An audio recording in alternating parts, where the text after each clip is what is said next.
أعوذ بالله من الشيطان الرجيم. بسم الله الرحمن الرحيم. الطلاق مرتان فإمساك بمعروف أو تسريح بإحسان ولا يحل لكم أن تأخذوا مما آتيتموهن شيئا إلا أن يخافا ألا يقيما حدود الله فإن خفتم ألا يقيما حدود الله فلا جناح عليهما فيما افتدت به تلك حدود الله فلا تعتدوها ومن يتعد حدود الله فأولئك هم الظالمون. فإن طلقها فلا تحل له من بعد حتى تنكح زوجا غيره فإن طلقها فلا جناح عليهما أن يتراجعا إن ظنا أن يقيما حدود الله وتلك حدود الله يبينها لقوم يعلمون. وإذا طلقتم النساء فبلغن أجلهن فأمسكوهن بمعروف أو سرحوهن بمعروف ولا تمسكوهن ضرارا لتعتدوا ومن يفعل ذلك فقد ظلم نفسه.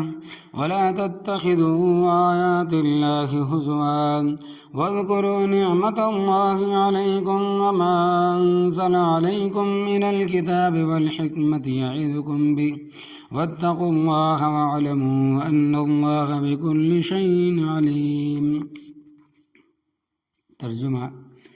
الطلاق وہ طلاق جن کے بعد رجوع صحیح ہے، مرتانی 2 دفعہ ہے، فإمساکم پس روکنا ہے بیوی کو، بمعروف اچھے طریقے سے، او تسریح یا الگ کر دینا ہے، بإحسان عمدگی کے ساتھ، ولا یحل لکم اور نہیں ہے حلال تمہارے لیے، ان تاخذوا یہ کہ لو تم، مما وہ چیز، آتیتموہن جو تم نے ان عورتوں کو دی ہے، شیئن کچھ بھی، الا ان یخافا مگر یہ کہ میاں بیوی دونوں خوف کھائیں، الا ان یقیما حدود اللہ یہ کہ وہ دونوں اللہ تبارک و تعالیٰ کی حدود کو قائم نہیں رکھ سکیں گے، فإن خفتم پس اگر تم خوف کرو وارثوں اور رشتہ داروں، اللہ یقیما یہ کہ وہ دونوں اللہ تبارک و تعالیٰ کی حدود کو قائم نہیں رکھ سکیں گے، حدود اللہ تبارک و تعالیٰ کی حدود کو، فلا جناح علیہما پس کوئی گناہ نہیں ہے ان دونوں پر،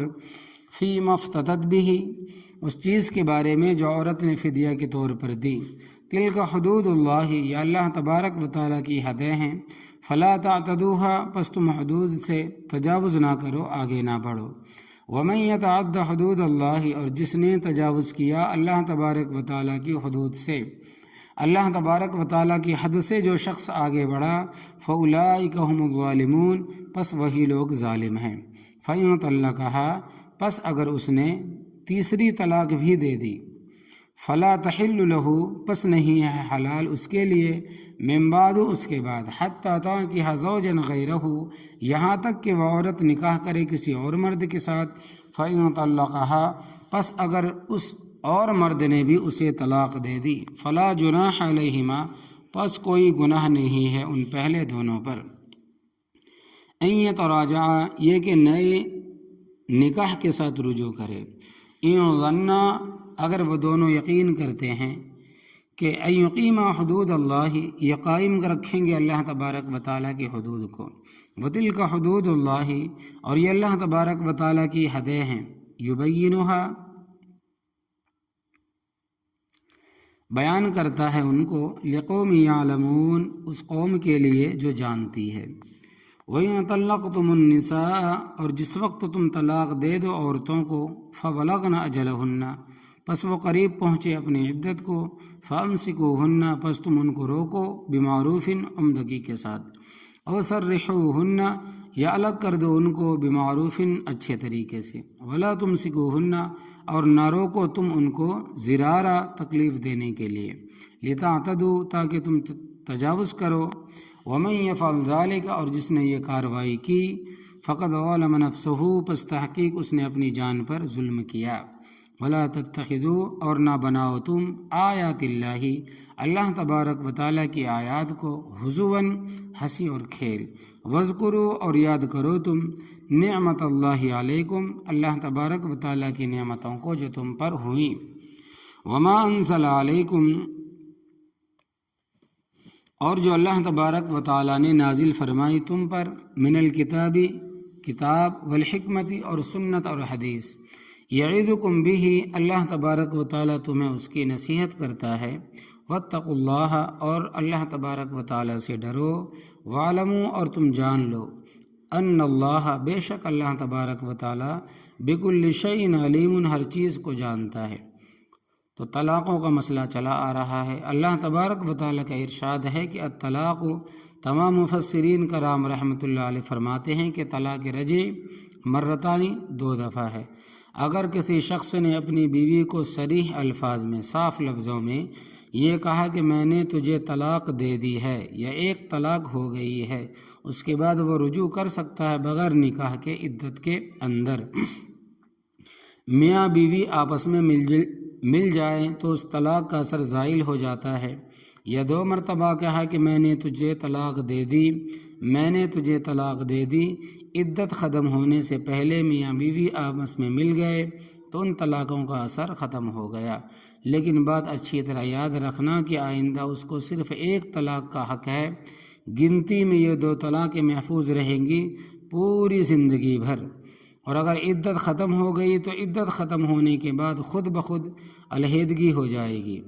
اب اگر یہ دوبارہ آپس میں نکاح کرنا چاہے تو نکاح کی اجازت ہے، اور اگر وہ عورت کسی اور کے ساتھ نکاح کرنا چاہے تو کر سکتی ہے، اب وہ عورت آزاد ہے۔ تو اللہ تبارک و تعالیٰ فرماتے ہیں کہ الطلاق مرتانی رجعی طلاقیں دے دی ہیں، رجعی طلاقیں 2 ہیں، ان دونوں کے بعد حق ہے۔ فإمساکم بمعروف پس روکنا ہے عمدگی کے ساتھ، تم عورت کو روکو یعنی نکاح میں رکھو عمدگی سے، او تسریح بإحسان یا چھوڑ دو الگ کر دو اچھائی کے ساتھ، یعنی اگر تم نہیں رکھنا چاہتے تو اس کو اچھائی کے ساتھ الگ کر دو۔ درمیان میں خلا کا مسئلہ ہے، اس کو میں بعد میں بیان کروں گا، اس کے بعد والی آیات سمجھ لو۔ فرمایا کہ فَإِن طَلَّقَهَا پس اگر اس نے طلاق دے دی اس عورت کو تیسری، یعنی اگر خاوند نے 2 طلاقوں کے بعد تیسری طلاق بھی دے دی، فلا تحل له پس یہ عورت اس کے لیے اب حلال نہیں ہے، حرام ہے، من بعد ان 3 طلاقوں کے بعد، حتی تنکح زوجا غیرہ یہاں تک کہ وہ عورت نکاح کرے اس مرد کے علاوہ کسی اور مرد سے۔ تو حاصل یہ نکلا کہ 1 طلاق کے بعد 2 طلاقوں کے بعد دوران عدت رجوع کا حق تھا، یعنی عدت کے دوران اگر وہ اپنی بیوی کو لوٹا لیتا ہے، رجوع کر لیتا ہے، ہم بستری کر لیتا ہے تو برابر ہے، اور عدت کے بعد نکاح کا حق ہے، یعنی عدت ختم تو سمجھ لو کہ طلاق بھی 2 ہو گئی۔ اب بغیر نکاح کے اپنی بیوی کو اپنے پاس نہیں رکھ سکتے، جب تیسری طلاق دے دی تو اب یہ سارے حق ختم ہو گئے، نہ تو اس کو رجوع کا حق ہے اور نہ ہی نکاح کر کے رکھ سکتا ہے۔ مسئلہ طلاق ثلاثہ یعنی مسئلہ طلاق ثلاثہ 3 طلاقوں کا مسئلہ، اور یہ بات اچھی طرح سمجھنا کہ قرآن بھی یہی حکم دیتا ہے اور احادیث بھی کثرت کے ساتھ ہے جن سے یہی حکم واضح ہوتا ہے، اور چاروں ائمہ یعنی امام اعظم ابو حنیفہ، امام مالک، امام شافعی اور امام احمد بن حنبل رحمۃ اللہ علیہ رحمہ اللہ بھی اس بات پر متفق ہے، اور 100% محدثین بھی متفق ہے، یعنی امام بخاری رحمۃ اللہ علیہ سے لے کر حافظ ابن حجر عسقلانی رحمۃ اللہ علیہ تک تمام محدثین اس بات پر متفق ہے کہ 3 طلاقیں 3 ہی ہے، اور وہ حضرات جو تقلید کے قائل نہیں ہے، غیر مقلد جو اپنے آپ کو اہل حدیث کہلواتے ہیں، ان میں 2 گروہ ہیں، ایک حافظ ابن حزم ظاہری رحمۃ اللہ علیہ اور پڑی پارٹی ہے، یہ بھی 3 کو 3 ہی کہتے ہیں، اور دوسرا گروہ ثنائی پارٹی ہے جن کا ان علاقوں میں زیادہ اثر و رسوخ ہے، وہ 3 کو 1 کہتے ہیں۔ اور امام بخاری رحمۃ اللہ علیہ نے باب قائم کیا ہے کہ فرماتے ہیں کہ من اجازت طلاق من اجازت طلاق الثلاثہ، جو لوگ کہتے ہیں کہ 3 طلاقیں اکٹھی بھی ہو جاتی ہے، پھر آگے حدیث پیش کی ہے، تو یہ حلال اور حرام کا مسئلہ ہے، ضد کی بات نہیں ہے۔ اس واسطے اس کو اچھی طرح سمجھ لو، وہ لوگ جو 3 کو ایک شمار کرتے ہیں ضد پر اڑے ہوئے ہیں، ضد کا دنیا میں کوئی علاج نہیں ہے۔ ہاں اگر وہ ضد اور تعصب کو چھوڑ دیں تو بات کا سمجھنا کوئی مشکل کام نہیں ہے۔ فاتحہ خلف الامام کا مسئلہ ایک حدیث آتی ہے کہ لا صلاۃ لمن لم یقرأ بفاتح الکتاب، کہ جس شخص نے فاتحہ نہ پڑھی اس کی نماز نہیں ہے۔ یہ حدیث صحیح ہے، لیکن دیکھنا یہ ہے کہ اس حدیث کا مصداق کون ہے، کس کے بارے میں؟ آپ صلی اللہ علیہ وسلم نے فرمایا کہ تو حضرت عبداللہ ابن عمر رضی اللہ تعالیٰ عنہ فرماتے ہیں کہ حدیث لمن یصلی وحدہ، اس شخص کے لیے ہے جو اکیلا نماز پڑھتا ہے، مقتدی اس کا مصداق نہیں ہے، یعنی یہ حکم مقتدی کے لیے نہیں ہے۔ اسی طرح حضرت جابر رضی اللہ تعالیٰ عنہ صحابی ہے، فرماتے ہیں کہ روایت اس شخص کے لیے ہے جو اکیلا نماز پڑھتا ہو، جو منفرد ہو، اور یہ روایت ترمذی شریف میں ہے۔ اور اس روایت کے متعلق امام احمد بن حنبل رحمۃ اللہ علیہ فرماتے ہیں کہ حدیث صحیح ہے، مگر اس کا مصداق وہ شخص ہے جو اکیلا نماز پڑھتا ہے۔ اسی طرح امام شافعی رحمۃ اللہ علیہ کے استاد اور محدثین کے استاد حضرت سفیان ابن عینہ رحمۃ اللہ علیہ فرماتے ہیں کہ یہ حکم اس شخص کے لیے ہے جو اکیلا نماز پڑھتا ہے۔ یہ بات ابو داؤد شریف میں موجود ہے۔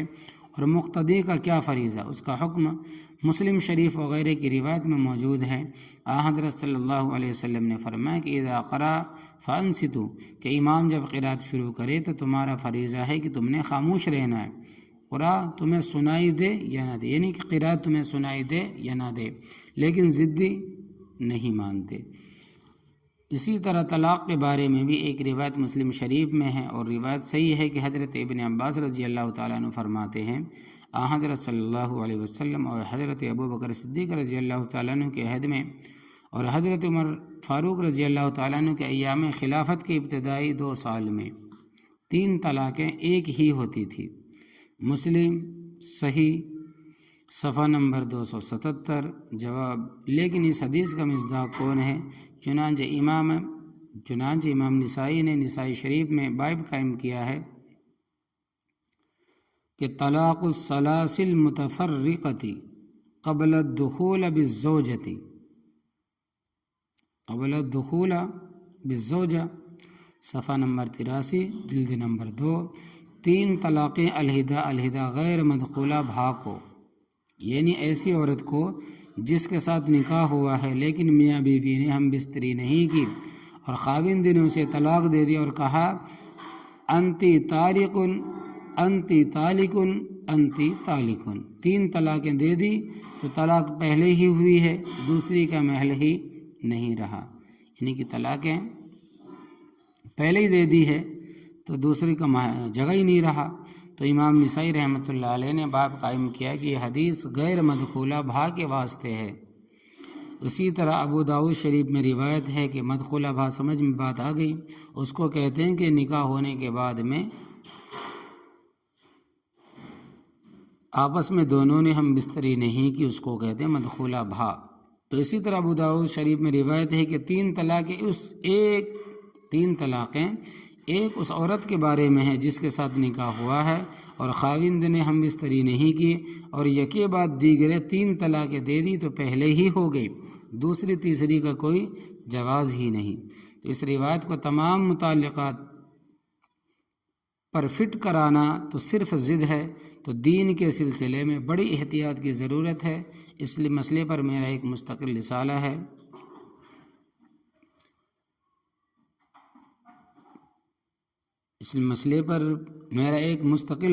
ہے، عمدۃ الاساسی فی حکم طلاقات الثلاث، جس میں قرآن پاک، احادیث، فقہاء کرام رحمۃ اللہ علیہ کے بڑے بڑے دلائل میں نے پیش کیا اور بڑی بحث کی اور ثابت کیا ہے کہ 3 طلاقیں 3 ہی ہوتی ہے۔ اور الحمدللہ اسی آیت کے تحت مفتی اعظم پاکستان مولانا مفتی محمد شفیع رحمۃ اللہ علیہ نے اپنی تفسیر معارف القرآن میں مولانا سرفراز کا نام لے کر میری کتاب کا حوالہ دیا کہ اگر تمہیں اس مسئلے میں علمی طور پر زیادہ ضرورت ہو تو اس کی کتاب دیکھو۔ تو حدیث صحیح ہے، مگر اس کا مصداق وہ نہیں ہے جو غیر مقلد حضرات سمجھتے پھرتے ہیں۔ جس طرح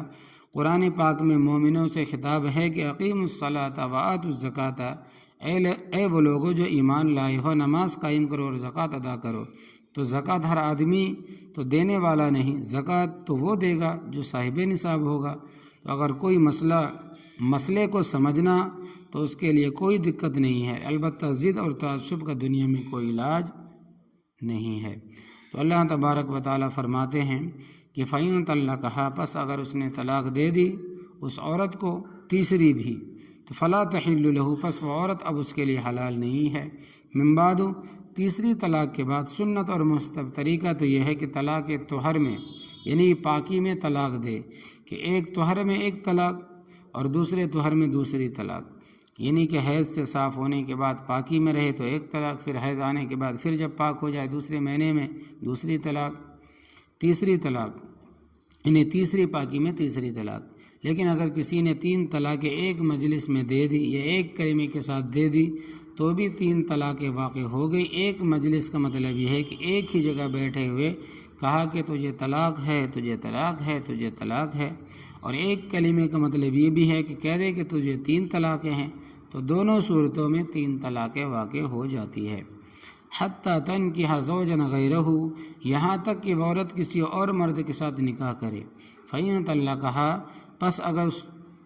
پس اگر اس دوسرے خاوند نے بھی طلاق دے دی، فلا جناح علیہما، تو کوئی گناہ نہیں ہے ان دونوں پر، یعنی اس عورت کا جو پہلا خاوند تھا اس پر اور اس عورت پر کوئی گناہ نہیں ہے۔ ان یتراجعا، یہ کہ یہ دونوں آپس میں پھر رجوع کر لے، یعنی عدت گزرنے کے بعد نئے سرا سے نکاح کر لے، مگر شرط ہے کہ ان ظنا ان یقیما حدود اللہ، اگر وہ دونوں یقین کرے کہ اللہ تبارک و تعالیٰ کی حدوں کو قائم رکھ سکیں گے۔ چونکہ پہلے بھی اختلاف ہوا تھا اور نوبت طلاق تک پہنچ گئی تھی، اب اگر وہ نکاح کرنا چاہتے ہیں تو انہیں اس بات کو ملحوظ رکھنا پڑے گا، دھیان میں رکھنا پڑے گا کہ وہ اللہ تبارک و تعالیٰ کی حدود کو قائم رکھ سکیں گے تو نکاح کرے۔ خلا کے مسائل،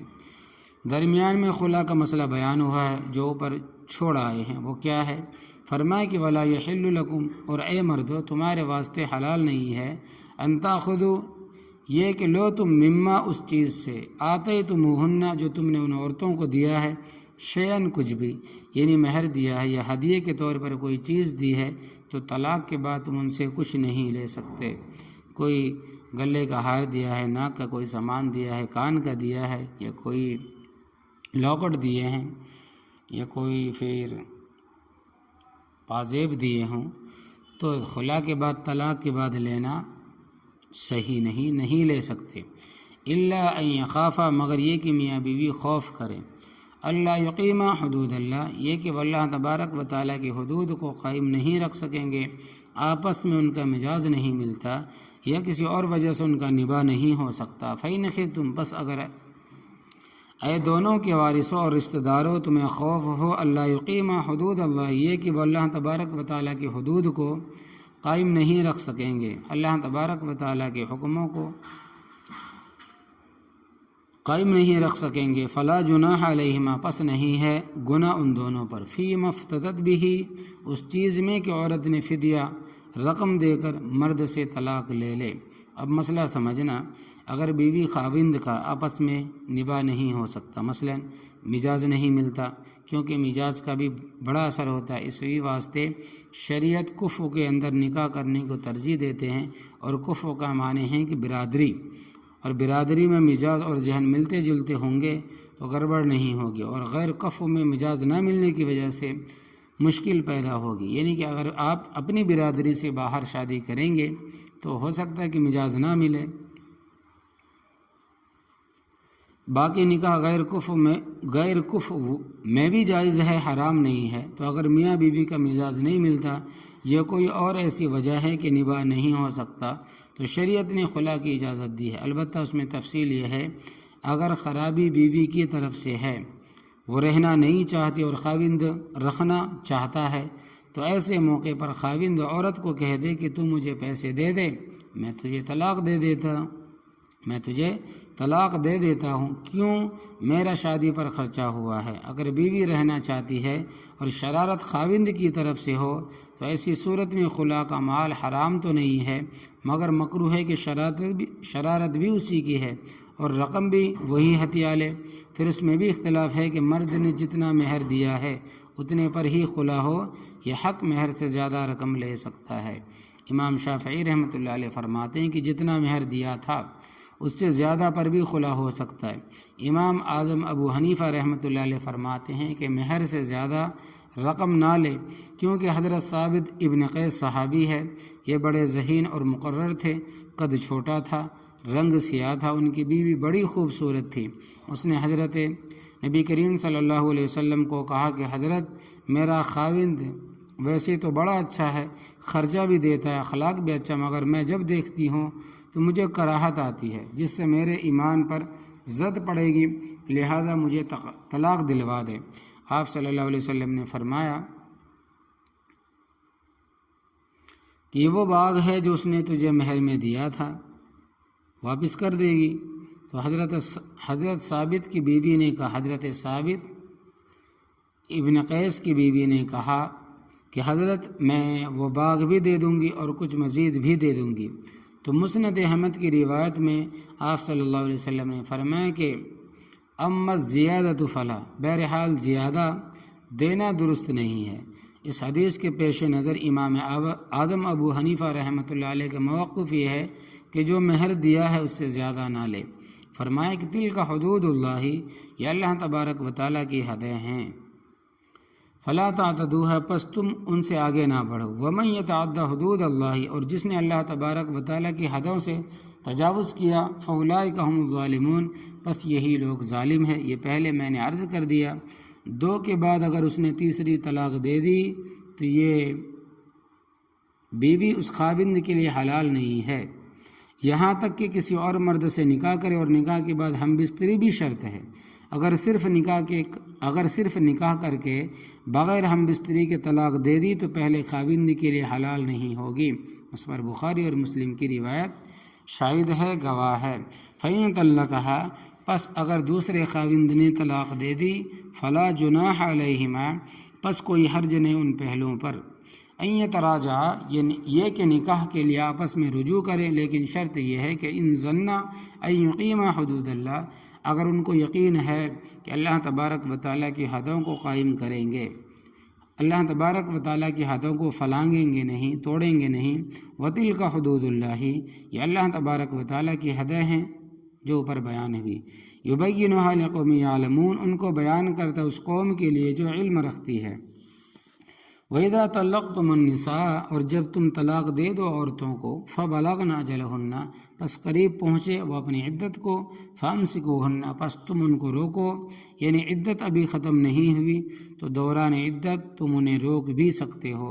بمعروف، عمدہ طریقے سے، او سرحوهن، یہ چھوڑ دو ان کو، بمعروف، اچھے طریقے سے، ولا تمسکوہن، اور نہ روکو تم ان کو،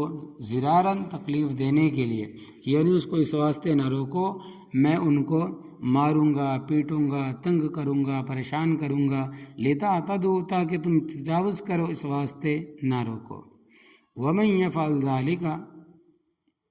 اور جس نے کی یہ کارروائی، فقد ظلم نفسہ، پس تحقیق اس نے اپنی جان پر ظلم کیا۔ ولا تتخذوا آیات اللہ ہزوا، اور نہ بناؤ اللہ تبارک و تعالیٰ کی آیات کو ہنسی اور کھیل۔ جو حکم رب تعالیٰ نے دیا ہے وہ اٹل ہے۔ وَاذْكُرُوا نِعْمَتَ اللَّهِ عَلَيْكُمْ، اور یاد کرو اللہ تبارک و تعالیٰ کی نعمتوں کو جو اس نے تم پر کی ہے، ظاہری نعمتیں بھی ہیں اور باطنی نعمتیں بھی ہیں، روحانی نعمتیں بھی ہیں، جسمانی نعمتیں بھی ہیں، ان کو یاد کرو، یعنی ان کا شکر ادا کرو، اور یہ نعمت بھی ہے۔ وَمَا أَنزَلَ عَلَيْكُم مِّنَ الْكِتَابِ، اور وہ جو اللہ تبارک و تعالیٰ نے نازل فرمائی تم پر کتاب، یعنی قرآن کریم، اور قرآن کریم کی قدر وہی کرے گا جو اس کو سمجھے گا، اور جس نے قسم اٹھانے کے لیے رکھا ہے وہ کیا سمجھے گا۔ یاد رکھو قرآن پاک بہت بڑی دولت ہے، والحکمت اور حکمت نازل فرمائی، تو حکمت سے مراد ہے سنت اور حدیث۔ قرآن پاک کی تشریح حدیث ہے، حدیث کے بغیر تشریح کرنے پر بھی ہمارا ایمان نہیں۔ یعظکم بہ، اللہ تبارک و تعالیٰ تمہیں اس کی نصیحت کرتا ہے کہ اللہ تبارک و تعالیٰ کی نعمتوں کو یاد رکھو، قرآن کریم پڑھو، حدیث شریف پڑھو، واتقوا اللہ، اور اللہ تبارک و تعالیٰ سے ڈرو، واعلموا، اور تم جان لو، ان اللہ بکل شیء علیم، اللہ تبارک و تعالیٰ ہر چیز کو بخوبی جانتا ہے، تمہارا ظاہر، باطن، نیت، ارادہ سب اس کے علم میں ہے۔ تو اللہ تبارک و تعالیٰ عمل کرنے کی توفیق عطا فرمائے، آمین یا رب۔